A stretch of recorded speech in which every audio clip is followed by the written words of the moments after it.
All right, so one of the major talking points across Trinidad and Tobago almost on a daily basis is that of health and what is being done to improve the healthcare system in Trinidad and Tobago. What is universal healthcare? Will Trinidad and Tobago get to that stage?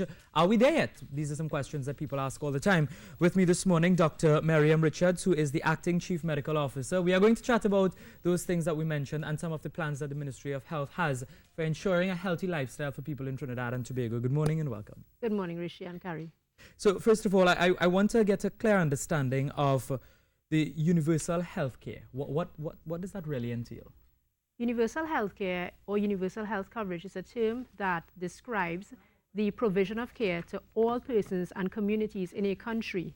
When we speak about medical care or medical coverage, we are not just speaking about treatment when a person is ill and they go to the hospital, but prevention, rehabilitation, palliation, and the entire spectrum of healthcare.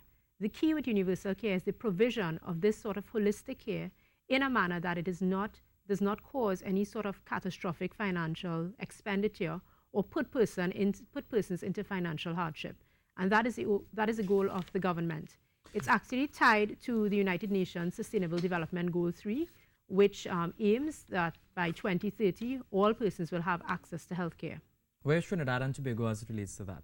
Trinidad and Tobago is doing well with respect to universal healthcare. We have several initiatives that have been in place to allow access to healthcare. For example, recently we opened the Sangre Grande Enhanced Health Facility, so there are increased services for primary care patients residing in Sangre Grande and other rural communities. We also have initiatives such as the Cataract Initiative. We recognize that there were long waiting lists for patients awaiting cataracts, and so an arrangement was made to have patients fast-tracked. Additionally, we have started stress relief clinics. That's a different dimension of healthcare, a little bit different from what persons would usually typically associate with healthcare. And we also have several other initiatives with respect to mental health and looking at the holistic care of patients. But people say, sometimes we go to access these services and we get problems. Are there any mechanisms in place that would make it easy for people to access these services? Yes, the Ministry of Health recognizes that there are challenges with respect to the rapid access of care. The services exist, but we at the Ministry have recognized that we need to improve upon the quality of services. Recently, we started 2 divisions, one of which is the Principal Medical Officer Institutions, and that position is tied to improving situations at the nation's hospitals. So we are trying our very best to identify all the deficiency areas and all the areas where members of the public have challenges and really moving forward. We've also started a division or recommenced the Directorate of Health Services Quality Management. And that division or that department is responsible for collating, reviewing, analyzing, and resolving every single complaint that comes to the Ministry of Health. And when I say every single complaint, we screen our Facebook complaints. If we hear a complaint on the radio, a complaint that may be written in or email, and we are very, very cognizant of the need to communicate in a very clear and honest fashion with the public on matters pertaining to healthcare.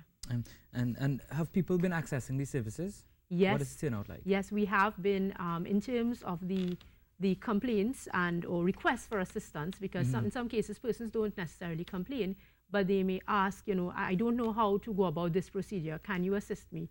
We have been getting a lot of responses, and we've been trying our very best to provide communication and feedback and resolve the situations in a very short time frame. And hopefully people access these services as well. Now, one of the concerns for the health sector is that of NCDs, non-communicable diseases. Yes. And we've heard the Minister of Health go on and on about this. What is happening now as relates to that? Well, firstly, non-communicable diseases pertain to, or they consist of the diseases that we know of as high blood pressure, cancers, diabetes, mental health, mental illness, and of course asthma. They constitute the largest or greatest significant burden in terms of economic and social in Trinidad and Tobago. 1 in 10 persons is diabetic, 1 in 4 persons is hypertensive. We have a significant obesity problem, and of course obesity is tied as a risk factor to the development of non-communicable diseases.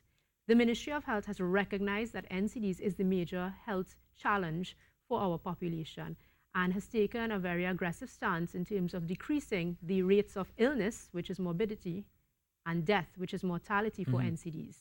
we are celebrating World Health Day on the 7th of April, and the theme for World Health Day, we intend to launch a program, TT Moves, which is aligned to a Caribbean initiative called Caribbean Moves. And the focus of TT Moves is about decreasing NCDs through behavior change. So we have 3 themes. Yes. What are these 3 themes? So we have Water Wednesdays, where we are encouraging members of the population to choose water over a sugar-sweetened beverage. Ideally, persons should have 8 to 10 glasses of water per day. We have Fruit Fridays. We're attempting to get persons to increase their fruit intakes, 2 to 3 servings of fruit or vegetables with every meal. And we have a lot of lovely local fruits right now in season, from Kaimit to Sapodilla. Yesterday I had 5 fingers, you know, so there are a lot of options available. The Ministry of Agriculture has a lovely market on a Saturday in the Queen's Park Savannah, and the Namdevco Farmers Market. And of course, there are markets everywhere, so we don't really have much of an excuse to not have local fruits. And we have Shape Up Saturday and Sundays, which I'm sure Carrie is going to enjoy. Yeah, and Carrie, I'm glad that you mentioned Carrie, because today he has Fit on a Friday. Yes, so you have Fit on Friday and Fruit Fridays. You see, so I need to go and get myself some fruit as well today. Exactly. So nothing too hard for you today, and you know, people can join us on now with Carrie on a Friday and see some of the exercises that he does. Very good. So that they can be part of it. Dr. Miriam Richards, Chief Medical Officer, Acting. Thank you very much for coming on this morning and talking with us about some of the initiatives that the Ministry of Health has, and hopefully people you know, access these services and look to decrease the number of NCDs in Trinidad and Tobago. All right, thank you very much. We take a break and come back with more. Stay with us.